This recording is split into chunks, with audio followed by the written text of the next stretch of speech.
आखिर कैसे एक कांस्टेबल ने एएसपी मैडम को डंडा मार दिया। फिर जो हुआ पूरे शहर में हलचल मच गई। जिले में नई एसपी रुचिका शर्मा की नियुक्ति हुई थी। तेज, निडर और न्याय के लिए किसी भी हद तक जाने वाली अफसर। तभी खबर आती है कि एक गांव में थाने के सामने महिलाएं धरने पर बैठी हैं। आरोप है कि गांव के 4 बदमाश खुलेआम गुंडागर्दी कर रहे हैं, महिलाओं से बदतमीजी करते हैं, लेकिन पुलिस आंख मूंदे बैठी है। शिकायतों के बावजूद कोई गिरफ्तारी नहीं। एएसपी रुचिका बिना किसी को बताए सादे कपड़ों में गांव पहुंचती है। चुपचाप धरने पर बैठी महिलाओं के बीच बैठती हैं। किसी को नहीं पता कि उनके साथ बैठने वाली महिला जिले की सबसे बड़ी अफसर हैं। एक बूढ़ी महिला पफूट फूट कर कहती है, बेटा अब तो डर लगता है, अपनी ही बेटियों को घर से बाहर भेजने में। पुलिस कहती है, सबूत लाओ। और वो गुंडे रखुलेआम हमारी बेटियों को घूरते हैं, छेड़ते हैं। हमारी चीखों की भी कीमत लग गई है। अब एसपी रुचिका शांत होती है, लेकिन उसकी आंखें लाल हो जाती हैं। वो कहती हैं, पुलिस भला उन्हें कैसे गिरफ्तार कर सकती है जब खुद पुलिस उनके पैसों से बिक चुकी हो। तभी थाने से पुलिस टीम बाहर निकलती है। साथ में वही 4 बदमाश भी मुस्कुराते हुए, ऐसे जैसे उन्हें किसी चीज का डर ही ना हो। इंस्पेक्टर चिल्लाता है, चलो भागो यहां से, गैर कानूनी भीड़ इकट्ठा की है तुम लोगों ने। कांस्टेबल लाठी उठाता है और भीड़ की तरफ बढ़ता है। महिलाओं को धकेला जाने लगा है। तभी उसी भीड़ में से एसपी रुचिका आगे बढ़ती है, कंधे से दुपट्टा हटाती है, कड़क आवाज में कहती है, तुम लोग इंसाफ सुनने नहीं आए, तुम तो डंडा मारने पर ही उतरे हो। तुम्हें लगता है हर भीड़ गुंडा है, हर औरत झूठी है। थोड़ा रुक कर इनकी बातें भी सुन लिया करो, तभी समझ पाओगे कि थाने के बाहर जनता नहीं, तुम्हारी जवाबदेही बैठी होती है। उसकी बातें सुनकर पुलिस टीम हड़बड़ा जाती है, लेकिन एक कांस्टेबल बौखला जाता है। वो गुस्से में आकर एसपी रुचिका को धक्का देता है और पीछे से लाठी मार देता है। सीधा उसके कंधे पर पूरा गांव सन रह जाता है। एसपी रुचिका पीछे मुड़ती है। फिर जो होता है उसे देख गांव वालों को भी अपनी आंखों पर यकीन नहीं होता है। और जब आप इस कहानी को पूरा सुनेंगे तो आपको भी यकीन करना मुश्किल हो जाएगा कि ऐसा भी होता है। तो दोस्तों, पूरी सच्चाई जानने के लिए वीडियो को पूरा जरूर देखें। और आप मेरे चैनल पर नए हैं तो वीडियो को एक लाइक करके हमारे चैनल को सब्सक्राइब जरूर कर दें। तो चलिए बिना देरी के वीडियो को शुरू करते हैं और शुरू से समझते हैं कि आखिर हुआ क्या था। जिले की सुबह आज कुछ अलग थी। हवा में एक अनकही उम्मीद और थोड़ी घबराहट घुली हुई थी। सरकारी दफ्तरों की दीवारों पर सालों से एक ही तरह की सुस्ती छाई रहती थी, लेकिन आज पुलिस हेडक्वार्टर में एक अजीब सी हलचल थी। चपरासी अपनी पूरी ताकत से फर्श चमका रहे थे, फाइलों की धूल झाड़ी जा रही थी और हर कोई अपनी वर्दी को पहले से ज्यादा सलीके से ठीक कर रहा था। वजह थी जिले की नई एसपी रुचिका शर्मा। रुचिका का नाम पिछले कुछ हफ्तों से हर किसी की जुबान पर था। किसी ने उसे देखा नहीं था, लेकिन उसके किस्से उससे पहले ही पहुंच चुके थे। कोई कहता था कि वह एक पत्थर दिल अफसर है जिसके सामने बड़े बड़े अपराधियों की घिघी बन जाती है। कोई कहता कि वह इतनी सख्त है कि अपने ही डिपार्टमेंट के लोगों को नहीं बख्शती। लेकिन हर कहानी में एक बात आम थी, वह निडर थी और इंसाफ के लिए किसी भी हद तक जा सकती थी। लगभग सुबह 10 बजे एक साधारण सी सरकारी गाड़ी हेडक्वार्टर के गेट पर आकर रुकी।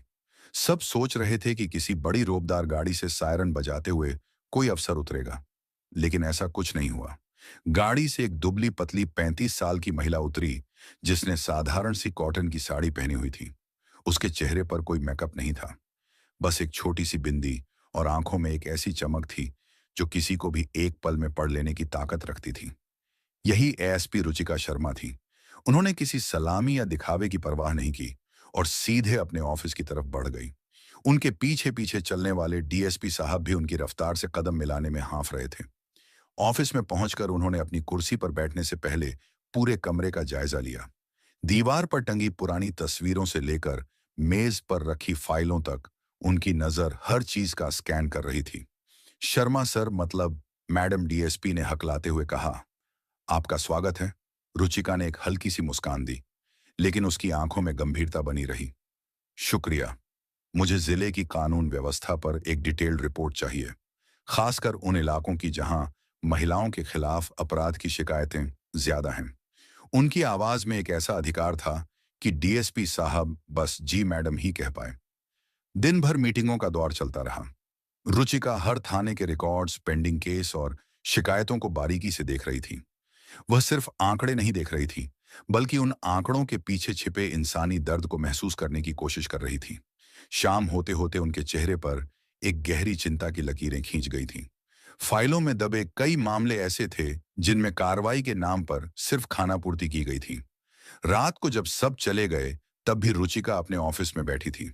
सामने एक फाइल खुली थी जो बिशनपुर गांव की थी। पिछले 6 महीनों में उस गांव से छेड़छाड़ और गुंडागर्दी की 10 से ज्यादा शिकायतें दर्ज हुई थीं, लेकिन एक भी गिरफ्तारी नहीं हुई थी। हर शिकायत के आगे लिखा था, जांच जारी है। रुचिका ने गहरी सांस ली। ये जांच जारी है का खेल वह अच्छे से समझती थी। ये सिस्टम की उस दीमक का नाम था जो अंदर ही अंदर पूरे थाने को खोखला कर देती है। उन्होंने फाइल बंद की और खिड़की के पास जाकर खड़ी हो गई। बाहर शहर की बत्तियां जल रही थीं। लोग अपने अपने घरों में सुरक्षित महसूस कर रहे थे। लेकिन बिशनपुर गांव की औरतें, क्या वे भी इतना ही महफूज महसूस कर रही होंगी? नहीं। उनके अंदर से आवाज आई, जब तक वर्दी पहने कुछ लोग अपनी आत्मा का सौदा करते रहेंगे, तब तक कोई औरत महफूज नहीं हो सकती। उसी पल उन्होंने फैसला कर लिया। वह फाइलों और रिपोर्टों के सहारे नहीं बैठेंगी। वह खुद सच का पता लगाएंगी। असली कहानी तो कागजों पर नहीं, बल्कि उन लोगों की आंखों में लिखी होती है जो इंसाफ के लिए तरस रहे होते हैं। अगली सुबह की पहली किरण के साथ ही रुचिका ने अपना फैसला पक्का कर लिया। उन्होंने अपनी सरकारी वर्दी अलमारी में ही रहने दी और एक बहुत ही साधारण सा सलवार सूट निकाला। सिर पर दुपट्टा ओढ़ा, पैरों में मामूली सी चप्पलें डाली और अपना पर्स लेकर हेडक्वार्टर के पिछले दरवाजे से निकल गईं। उन्होंने अपने ड्राइवर को भी छुट्टी दे दी थी और एक ऑटो रिक्शा लेकर बस स्टैंड की तरफ चल पड़ी। किसी को कानों कान खबर नहीं थी कि जिले की सबसे बड़ी पुलिस अफसर एक आम औरत का भेष धरकर कहाँ जा रही है। बस स्टैंड की भीड़, धक्का मुक्की और शोर शराबे के बीच वह एक पुरानी खटारा सी बस में चढ़ गई जो बिशनपुर गांव जाती थी। बस में बैठे लोग उन्हें देखकर शायद यही सोच रहे होंगे कि कोई महिला अपने किसी रिश्तेदार से मिलने जा रही होगी। लगभग 1 घंटे के सफर के बाद बस ने उसे गांव के बाहर एक धूल भरी सड़क पर उतार दिया। रुचिका ने चारों ओर देखा। गांव की सुबह शांत होनी चाहिए थी, लेकिन यहां एक अजीब सा तनाव महसूस हो रहा था। कुछ दूर चलने पर उन्हें कुछ महिलाओं का एक झुंड दिखाई दिया जो गांव के थाने के ठीक सामने एक पेड़ के नीचे जमीन पर बैठी थी। वही धरना जिसके बारे में उन्होंने कल रात फाइल में पढ़ा था। रुचिका धीरे धीरे उनकी तरफ बढ़ी। वहां करीब 15 से 20 औरतें थीं। कुछ जवान, कुछ अधेड़ और कुछ बुजुर्ग। सबके चेहरे पर एक जैसी थकान, गुस्सा और बेबसी थी। वे नारे नहीं लगा रही थीं, बस चुपचाप बैठी थीं, जैसे उनकी आवाज अब खत्म हो चुकी हो और उनकी चुप्पी ही उनका सबसे बड़ा विरोध हो। रुचिका किसी से कुछ कहे बिना चुपचाप जाकर उन महिलाओं के झुंड में एक कोने में बैठ गई। उनके साधारण कपड़ों और सहमे हुए हाव भाव को देखकर किसी ने उन पर ध्यान नहीं दिया। सबको लगा कि वह भी उन्हीं में से एक है, किसी नई नाइंसाफी के शिकार। काफी देर तक खामोशी छाई रही। फिर एक बूढ़ी महिला, जिसकी झुर्रियों में शायद सदियों का दर्द छिपा था, अपनी बगल में बैठी एक जवान औरत से कहने लगी, कब तक बैठेंगे हम यहाँ? राधा, सूरज सिर पर आ गया। घर पर बच्चे अकेले हैं। राधा ने अपनी सुनी आंखों से थाने के बंद दरवाजे को देखा और बोली, क्या करें अम्मा, घर लौट गए तो इन गुंडों का हौसला और बढ़ जाएगा। कल मेरी बेटी को स्कूल से आते हुए घेरा था। कहते थे बड़ी अफसर बनने का शौक है, तेरी सारी होशियारी निकाल देंगे। मैं किससे शिकायत करूं? थानेदार तो उनकी जेब में है। ये सुनते ही पास बैठी एक और महिला फूट पड़ी। मेरी दुकान से हफ्ता मांगते हैं। कहते हैं यहां धंधा करना है तो हमें हिस्सा देना होगा। मना किया तो पूरी दुकान का सामान सड़क पर फेंक दिया। पुलिस को फोन किया तो कहते हैं सबूत है कोई? अरे पूरा बाजार गवाह है, लेकिन कोई मुंह खोलने को तैयार नहीं। अब तक जो चुप्पी थी वह धीरे धीरे शिकायतों के सैलाब में बदल गई। हर औरत अपनी कहानी बता रही थी। ये सिर्फ 4 गुंडों की कहानी नहीं थी। ये उस डर की कहानी थी जो गांव की हवा में जहर की तरह घुल गया था। ये उस लाचारी की कहानी थी जब रक्षक ही भक्षक बन जाए। रुचिका चुपचाप सब सुन रही थी। हर एक शब्द उनके दिल में किसी कील की तरह चुभ रहा था। ये वही बातें थी जो फाइलों में सूखे और बेजान शब्दों में लिखी थी, लेकिन यहां हर शब्द के साथ एक दिल दहलने वाली भावना जुड़ी थी। उन्होंने अपनी बगल में बैठी एक सहमी हुई लड़की से धीरे से पूछा, यह कौन लोग हैं? लड़की ने डरकर पहले इधर उधर देखा, फिर फुसफुसाकर बोली, रंगा, बिल्ला, जग्गी और संता गांव के सरपंच के बिगड़े हुए बेटे और भतीजे हैं। सरपंच की पहुंच ऊपर तक है, इसलिए पुलिस भी उनसे डरती है। कहते हैं थानेदार की हर महीने की कमाई बंधी हुई है। तभी वह बूढ़ी महिला, जिसका नाम शायद शांति देवी था, रुचिका की ओर मुड़ी। उनकी आंखों में आंसू थे। उन्होंने रुचिका का हाथ पकड़कर कहा, बेटा तू नई लगती है यहां, क्या तेरे साथ भी कुछ हुआ? रुचिका कुछ कह पाती, इससे पहले ही अम्मा का दर्द छलक पड़ा। अब तो डर लगता है अपनी ही बेटियों को घर से बाहर भेजने में। पुलिस कहती है सबूत लाओ। अरे वो गुंडे खुलेआम हमारी बेटियों को घूरते हैं, फपतियां कसते हैं, उनका रास्ता रोकते हैं। क्या इसके लिए भी कैमरे लगाकर सबूत इकट्ठा करें? हमारी चीखों की भी कीमत लग गई है इस गांव में। ऐसा लगता है जैसे हम किसी आजाद देश में नहीं, किसी जागीर में जी रहे हैं। शांति अम्मा की बातें सुनकर रुचिका का खून खौल उठा। उन्होंने अम्मा के कांपते हुए हाथों को मजबूती से थाम लिया। उनकी अपनी आंखें लाल हो चुकी थीं। वह शांत थी, लेकिन यह तूफान से पहले की शांति थी। वह मन ही मन बोली, अब और नहीं।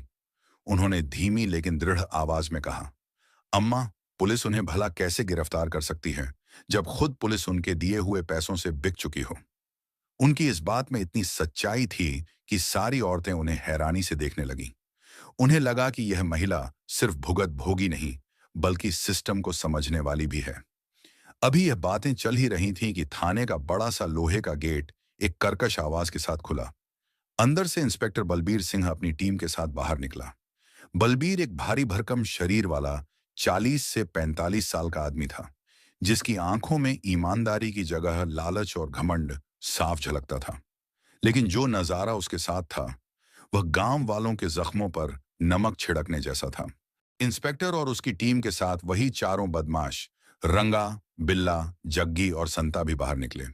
वे ऐसे मुस्कुरा रहे थे जैसे थाने में कोई रिपोर्ट लिखवाने नहीं, बल्कि अपने दोस्तों से गपशप करके लौटे हों। उनके चेहरे पर किसी कानून का कोई डर नहीं था, बल्कि एक जीत का भाव था। उन्हें देखकर धरने पर बैठी महिलाओं में एक खौफ की लहर दौड़ गई। कुछ औरतें डर कर अपना चेहरा दुपट्टे में छिपाने लगीं। इंस्पेक्टर बलबीर ने अपनी मूंछों पर ताव देते हुए चिल्लाया, चलो भागो सब यहां से। ये क्या तमाशा लगा रखा है? गैर कानूनी तरीके से भीड़ इकट्ठा की है तुम लोगों ने। अंदर कर दूंगा सबको। उसकी आवाज में धमकी और तिरस्कार भरा हुआ था। शांति अम्मा ने हिम्मत करके कहा, इंस्पेक्टर साहब, हम सिर्फ इंसाफ मांगने आए हैं। इन लड़कों ने हमारा जीना हराम कर दिया है। जो चारों में सबसे ज्यादा अकड़ू था, जोर से हंसा। अरे ओ बुढ़िया, इंसाफ चाहिए। चल पहले अपने घर का चूल्हा तो जला लें। हमारे खिलाफ बोलने की तेरी हिम्मत कैसे हुई? यह सुनकर पुलिस वाले भी दबी जुबान में हंसने लगे। यह एक खुला तमाशा था, जहां पीड़ित का मजाक उड़ाया जा रहा था और अपराधी पुलिस की छत्र छाया में खड़े होकर धमकियां दे रहे थे। इंस्पेक्टर बलबीर ने अपने एक कांस्टेबल, जिसका नाम रामफल था, को इशारा किया। रामफल, हटाओ इन सबको। बात से नहीं मानेंगी ये औरतें। थोड़ा डंडे का स्वाद छकाना पड़ेगा। रामफल, जो शायद अपने अफसर से भी 2 कदम आगे था, ने तुरंत अपनी लाठी उठाई और भीड़ की तरफ बढ़ा। वह एक नौजवान लड़का था, लेकिन उसकी आंखों में दया की जगह क्रूरता थी। उसने सबसे पहले आगे बैठी एक जवान औरत को धक्का दिया, जिससे वह जमीन पर गिर पड़ी। उठ यहां से, सुनती नहीं है क्या? वह चिल्लाया। बाकी पुलिस वाले भी महिलाओं को धकेलने और हटाने लगे। चारों बदमाश किनारे खड़े होकर ये सब देखकर मजे ले रहे थे, जैसे कोई फिल्म चल रही हो। औरतों की चीख पुकार और बच्चों के रोने की आवाज से माहौल भर गया। तभी उसी भीड़ में से एसपी रुचिका आगे बढ़ी। उन्होंने अपने कंधे से दुपट्टा हटाया ताकि उनकी चाल में कोई रुकावट ना आए। उनकी आंखों में अब तक जो गुस्सा दबा हुआ था, वह बाहर आ रहा था। वह सीधे इंस्पेक्टर बलबीर के सामने जाकर खड़ी हो गई। उनकी कड़क आवाज ने एक पल के लिए सबको चौंका दिया। रुको। सब रुक गए। इंस्पेक्टर ने नीचे से ऊपर तक रुचिका को देखा। एक साधारण सी औरत जो उसे कानून सिखाने की हिम्मत कर रही थी। उसे गुस्सा आ गया। तू कौन होती है हमें रोकने वाली? ज्यादा होशियारी मत दिखा। रुचिका की नजरें इंस्पेक्टर से हटी नहीं। उन्होंने शांत लेकिन दृढ़ आवाज में कहा, तुम लोग इंसाफ सुनने नहीं आए, तुम तो डंडा मारने पर ही उतारू हो। तुम्हें लगता है हर भीड़ गुंडा है और हर औरत झूठी है।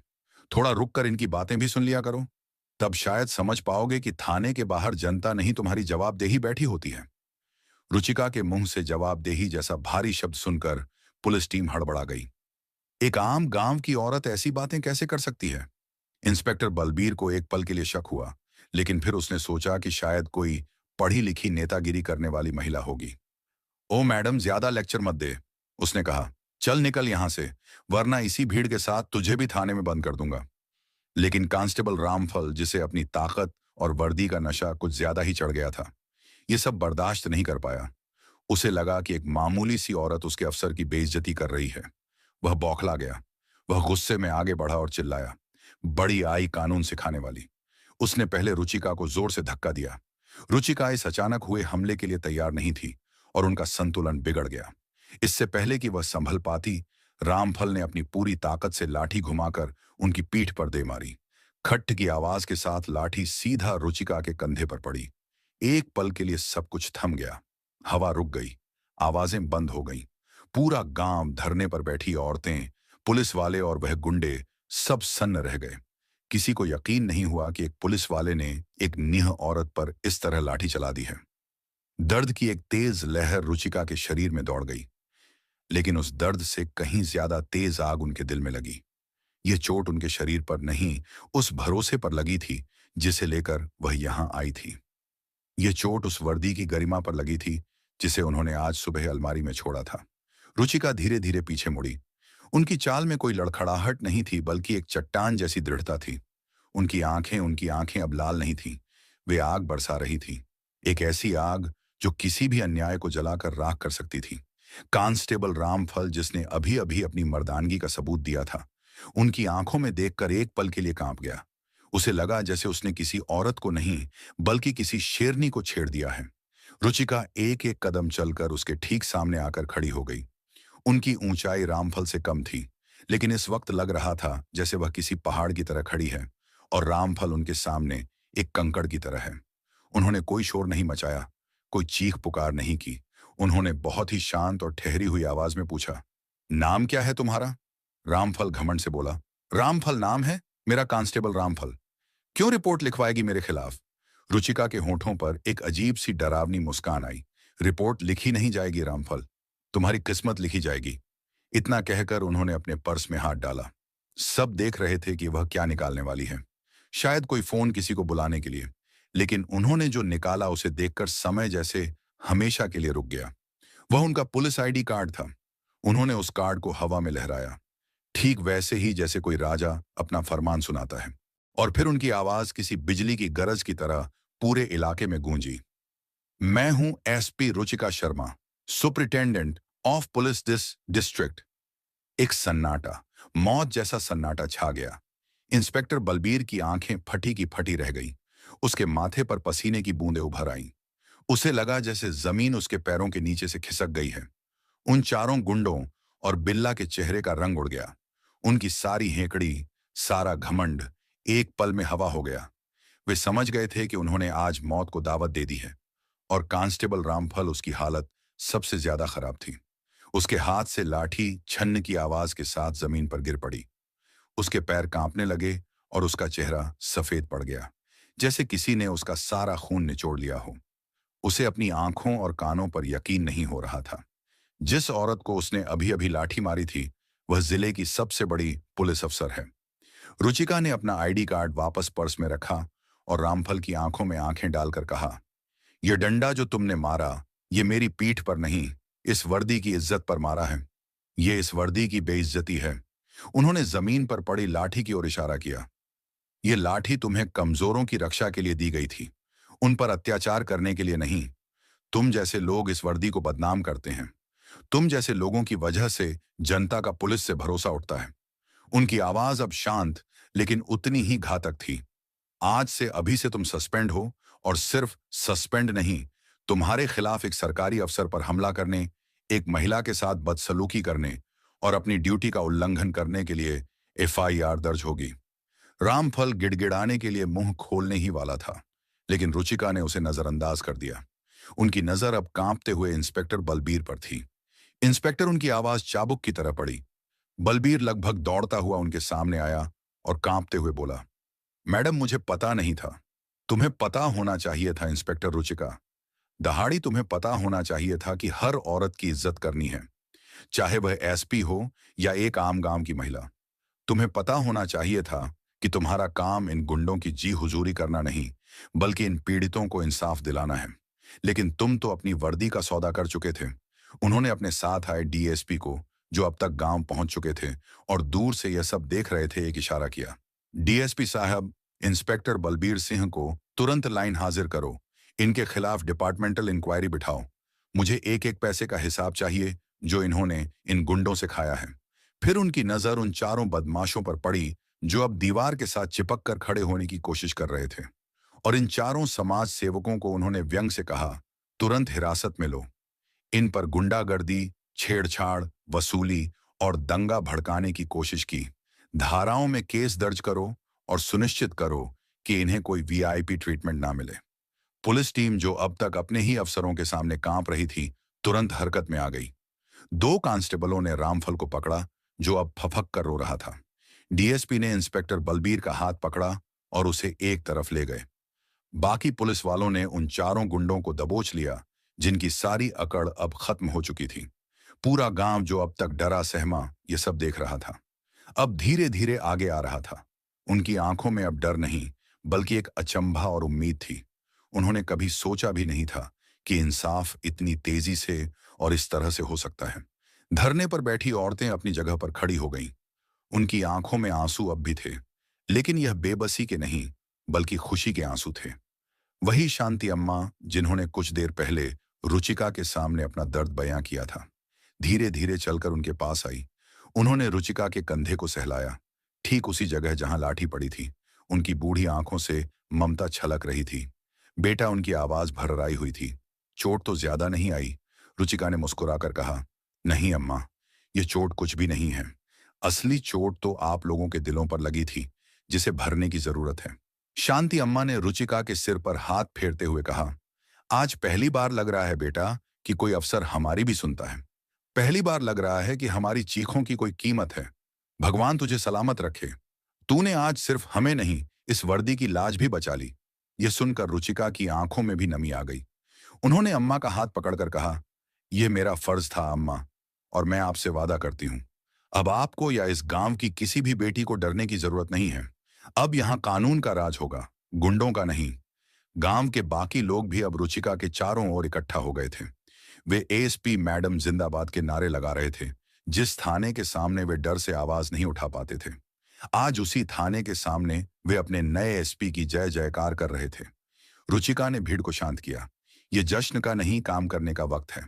आप सब अपने अपने घर जाइए और भरोसा रखिए, अब कोई आपको परेशान नहीं करेगा। और अगर कोई भी दिक्कत हो तो यह मेरा पर्सनल नंबर है, आप मुझे कभी भी फोन कर सकते हैं। उन्होंने अपना नंबर गांव के कुछ जिम्मेदार लोगों को दिया। लोगों को यकीन नहीं हो रहा था कि एक एसपी उन्हें अपना पर्सनल नंबर दे रही है। उस दिन के बाद बिशनपुर गांव की कहानी हमेशा के लिए बदल गई। भ्रष्ट पुलिस वालों को सजा मिली और नए ईमानदार अफसर तैनात किए गए।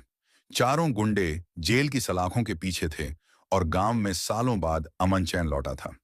एसपी रुचिका शर्मा की उस दिन की कहानी पूरे जिले में आग की तरह फैल गई। वह सिर्फ एक पुलिस अफसर नहीं, बल्कि एक उम्मीद बन गई थी। एक ऐसी उम्मीद कि अगर एक इंसान भी ठान ले तो सड़े गले सिस्टम को बदल सकता है। और उस दिन के बाद जब भी कोई पुलिस वाला अपनी वर्दी पहनता तो उसे एएसपी रुचिका शर्मा का चेहरा और उनके शब्द जरूर याद आते। यह वर्दी कमजोरों की रक्षा के लिए है, उन पर अत्याचार करने के लिए नहीं। बिशनपुर गांव की घटना को अब लगभग 2 महीने बीत चुके थे।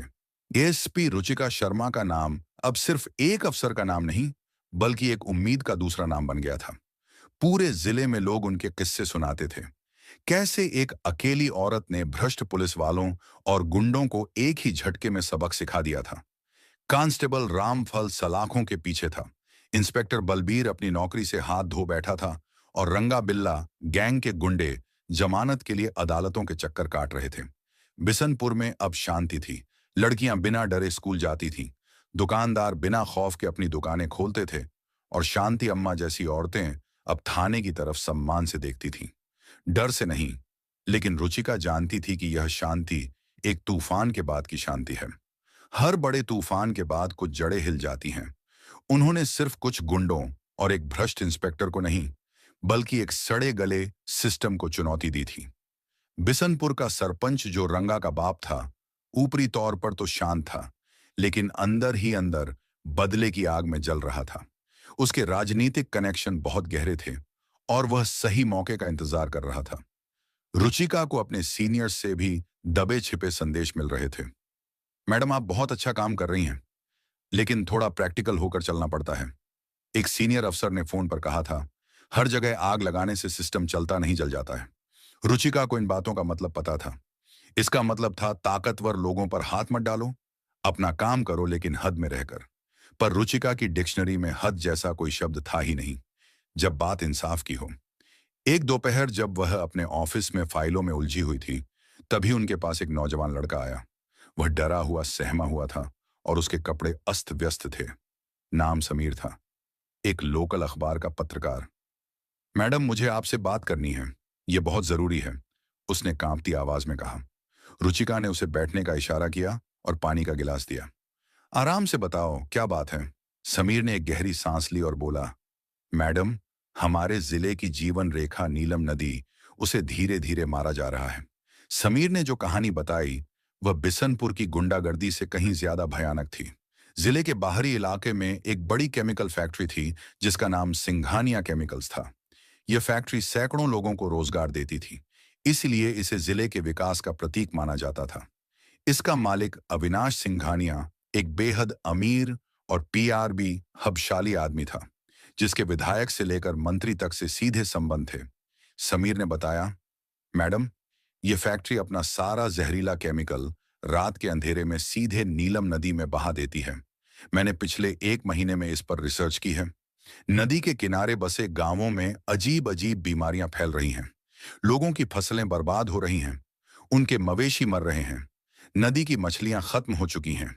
उसने कुछ तस्वीरें निकाली जिनमें नदी का पानी कहीं कहीं काला और झागदार दिख रहा था। कुछ तस्वीरों में बीमार बच्चे थे जिनके शरीर पर अजीब चकत्ते पड़े हुए थे। रुचिका का चेहरा गंभीर हो गया। अगर यह सच है तो लोग शिकायत क्यों नहीं करते? कौन करेगा शिकायत? मैडम, समीर की आवाज में बेबसी थी। जिनकी जमीनें बर्बाद हो रही हैं, वही लोग उस फैक्ट्री में मजदूरी करते हैं। उन्हें डर है कि अगर मुंह खोला तो नौकरी से निकाल दिए जाएंगे। और सिंघानिया, वह कोई मामूली आदमी नहीं है। उसके खिलाफ बोलने का मतलब है अपनी मौत को दावत देना। मैंने कुछ सबूत इकट्ठा करने की कोशिश की तो कल रात मुझ पर हमला हुआ। मेरी बाइक तोड़ दी और धमकी दी कि अगर दोबारा फैक्ट्री के आसपास दिखा तो नदी में फेंक देंगे। रुचिका समझ गई कि यह मामला कितना पेचीदा है। यह लड़ाई सिर्फ एक अमीर आदमी से नहीं, बल्कि पैसे और राजनीति के उस खतरनाक गठजोड़ से थी जो पूरे सिस्टम को अपनी उंगलियों पर नचाता है। यह लड़ाई सीधी नहीं लड़ी जा सकती थी। उन्होंने समीर की आंखों में देखा। उनमें डर था, लेकिन सच को बाहर लाने का जुनून भी था। समीर, रुचिका ने दृढ़ता से कहा, तुमने बहुत बहादुरी का काम किया है। अब यह लड़ाई तुम्हारी अकेली नहीं है। यह लड़ाई हम मिलकर लड़ेंगे। रुचिका जानती थी कि अगर उन्होंने सीधे सिंघानिया की फैक्ट्री पर छापा मारा तो उन्हें कुछ नहीं मिलेगा। सिंघानिया को खबर पहले ही मिल जाएगी और वह सारे सबूत मिटा देगा। ऊपर से विधायक और बाकी नेताओं का दबाव भी आएगा। उन्होंने एक खुफिया प्लान बनाया। उन्होंने अपनी टीम में सिर्फ 2 सबसे भरोसेमंद लोगों को शामिल किया, एक तेज तर्रार सब इंस्पेक्टर नेहा और एक टेक्नोलॉजी का एक्सपर्ट हवलदार पांडे जी। हमें सबूत चाहिए, रुचिका ने अपनी टीम को समझाया। ऐसे सबूत जिन्हें कोई झुठला ना सके। वीडियो, पानी के सैंपल की रिपोर्ट और अगर हो सके तो फैक्ट्री के अंदर से कोई गवाह। मिशन शुरू हुआ। रुचिका ने फिर से अपना रूप बदला। कभी वह एक एनजीओ वर्कर बनकर गांव वालों से बात करती, तो कभी एक रिसर्च स्टूडेंट बनकर नदी के पानी के सैंपल इकट्ठा करती। नेहा एक मजदूरनी के भेष में फैक्ट्री के पास की बस्ती में रहने लगी ताकि अंदर की खबर निकाल सके। पांडे जी का काम था फैक्ट्री के आसपास के इलाके की तकनीकी निगरानी करना। कई दिन बीत गए। टीम के हाथ कुछ खास नहीं लगा। सिंघानिया बहुत शातिर था। केमिकल सिर्फ देर रात को छोड़ा जाता था और उस वक्त फैक्ट्री के आसपास परिंदा भी पर नहीं मार सकता था। उधर समीर अपनी पत्रकारिता के जरिए माहौल बना रहा था। वह सीधे फैक्ट्री का नाम नहीं ले रहा था, लेकिन नदी का झर और अज्ञात बीमारियां जैसी खबरें छाप कर लोगों और प्रशासन का ध्यान खींच रहा था। यह बात बिशनपुर के पुराने सरपंच और सिंघानिया को खटकने लगी। उन्हें शक हो गया कि यह सब उसी पत्रकार के कारण हो रहा है और इसके पीछे जरूर एसपी रुचिका का हाथ है। एक रात नेहा को एक बड़ी कामयाबी मिली। बस्ती में रहते हुए उसकी दोस्ती एक ऐसे मजदूर से हो गई थी जिसका छोटा बच्चा उन्हीं चकत्तों वाली बीमारी से पीड़ित था। उस मजदूर का नाम था दीपू। शुरू में तो दीपू कुछ भी बताने से डरता रहा, लेकिन जब नेहा ने उसे भरोसा दिलाया और उसके बच्चे के इलाज में मदद की, तो वह टूट गया। हाँ मैडम, उसने रोते हुए बताया, रात को बड़े बड़े पाइपों से गंदा बदबूदार पानी सीधे नदी में छोड़ते हैं। हमें सख्त हिदायत है कि इस बारे में किसी से बात ना करें। जो बोलता है उसे काम से निकालकर झूठे केस में फंसा देते हैं। दीपू एक गवाह बनने को तैयार हो गया। यह एक बड़ी जीत थी। अब टीम को बस एक वीडियो सबूत की जरूरत थी। रुचिका ने पांडे जी और समीर के साथ मिलकर एक खतरनाक प्लान बनाया। उन्होंने एक छोटा नाइट विजन वाला ड्रोन कैमरा खरीदा। प्लान यह था कि अगली रात जब केमिकल छोड़ा जाएगा तो ड्रोन के जरिए पूरी घटना को रिकॉर्ड किया जाएगा। लेकिन सिंघानिया और सरपंच भी चुप नहीं बैठे थे। उन्हें अपने जासूसों से खबर मिल गई थी कि पत्रकार समीर कुछ बड़ा करने की फिराक में है। उन्होंने उसे हमेशा के लिए चुप कराने का फैसला किया। अगली रात घना अंधेरा, नदी के किनारे घनी झाड़ियों में रुचिका, समीर और पांडे जी ड्रोन ऑपरेट करने के लिए तैयार थे। नेहा उन्हें दूर से वायरलेस पर खबर दे रही थी। मैडम, टैंकर आ गए हैं, पाइप नदी में डाले जा रहे हैं। नेहा की फुसफुसाहट वाली आवाज आई। पांडे जी ने ड्रोन को हवा में उड़ाया। स्क्रीन पर साफ दिख रहा था, फैक्ट्री के पिछले हिस्से से निकले पाइपों से गाढ़ा काला तरल पदार्थ सीधे नदी में गिर रहा था। यह एक पुख्ता सबूत था। रिकॉर्डिंग ऑन है मैडम, पांडे जी ने कहा। लेकिन तभी अचानक कई गाड़ियां उस तरफ आती दिखीं। वे सरपंच और सिंघानिया के गुंडे थे। वे समीर के लिए आए हैं, रुचिका तुरंत समझ गई। समीर, तुम यहां से निकलो। पांडे जी, रिकॉर्डिंग लेकर हेडक्वार्टर पहुंचो, मैं इन्हें संभालती हूं। समीर भागने लगा, लेकिन गुंडों ने उसे देख लिया और उसके पीछे दौड़ पड़े। रुचिका ने अपनी सर्विस रिवॉल्वर निकाली और हवा में फायर किया। पुलिस, रुक जाओ! गुंडे एक पल के लिए ठिठके, लेकिन फिर उन्होंने भी गोलियां चलानी शुरू कर दी। अब यह सिर्फ एक खुफिया मिशन नहीं, बल्कि एक जानलेवा मुठभेड़ बन चुका था। रुचिका एक पेड़ की आड़ लेकर उनका मुकाबला करने लगी। उन्होंने तुरंत वायरलेस पर बैकअप के लिए फोर्स बुला ली। समीर भागते भागते एक पुरानी खंडहर हो चुकी इमारत में छिप गया। गुंडे उसे चारों तरफ से घेर चुके थे। उसे लगा कि आज उसका आखिरी दिन है। तभी इमारत के दूसरे दरवाजे को तोड़ते हुए एसपी रुचिका अंदर दाखिल हुई। उनकी आंखों में वही आग थी जो बिशनपुर में दिखी थी। उन्होंने आते ही एक गुंडे के पैर पर गोली मारी, जिससे वह गिर पड़ा। बाकी गुंडे जब तक कुछ समझ पाते, तब तक पीछे से पुलिस फोर्स भी पहुंच गई। सायरन की आवाज सुनते ही गुंडों के हौसले पस्त हो गए और उन्होंने सरेंडर कर दिया। अगली सुबह का सूरज एक नया इंसाफ लेकर उगा। पांडे जी द्वारा रिकॉर्ड की गई ड्रोन फुटेज, नदी के पानी की लैब रिपोर्ट, गवाह दीपू का बयान और पत्रकार समीर पर हुए जानलेवा हमले के सबूत। रुचिका के पास अब सिंघानिया और उसके पूरे सिंडिकेट को घुटनों पर लाने के लिए सब कुछ था। उन्होंने मीडिया को बुलाया और सारे सबूत उनके सामने रख दिए। टीवी चैनलों पर नदी के हत्यारों की कहानी चलने लगी। पूरे राज्य में हड़कंप मच गया।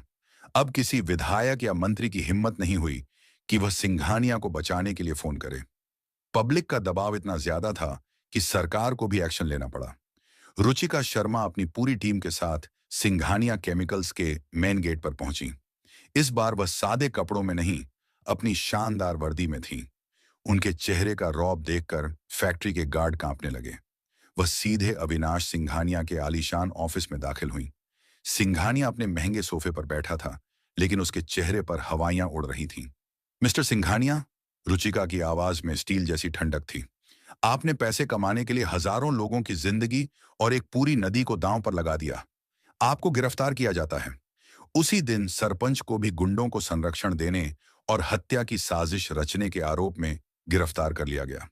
वह दिन जिले के इतिहास में एक और सुनहरे पन्ने की तरह जुड़ गया। फैक्ट्री को सील कर दिया गया और उस पर करोड़ों का जुर्माना लगा। सरकार ने नदी को साफ करने का प्रोजेक्ट शुरू किया और बीमार गांव वालों के लिए मेडिकल कैंप लगवाए। रुचिका अपने ऑफिस में खड़ी बाहर देख रही थी। वह जानती थी कि लड़ाई अभी खत्म नहीं हुई है। ऐसे कई सिंघानिया और सरपंच हर कोने में मौजूद हैं, लेकिन आज उन्हें एक और जीत मिली थी। लोगों का सिस्टम पर भरोसा थोड़ा और मजबूत हुआ था। ये कहानी है एक ऐसी अफसर की जो मानती है कि वर्दी सिर्फ एक नौकरी नहीं, एक जिम्मेदारी है। ये कहानी है उस साहस की जो पैसे और ताकत के सामने झुकता नहीं।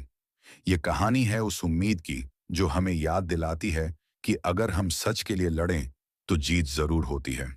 अगर आपको एसपी रुचिका शर्मा की यह कहानी पसंद आई और आप चाहते हैं कि इंसाफ की यह लड़ाई आगे भी जारी रहे, तो इस वीडियो को लाइक करें, अपने दोस्तों के साथ शेयर करें और हमारे चैनल को सब्सक्राइब करना ना भूलें। कमेंट करके जरूर बताएं कि आप रुचिका को अगली किस चुनौती का सामना करते हुए देखना चाहते हैं। धन्यवाद।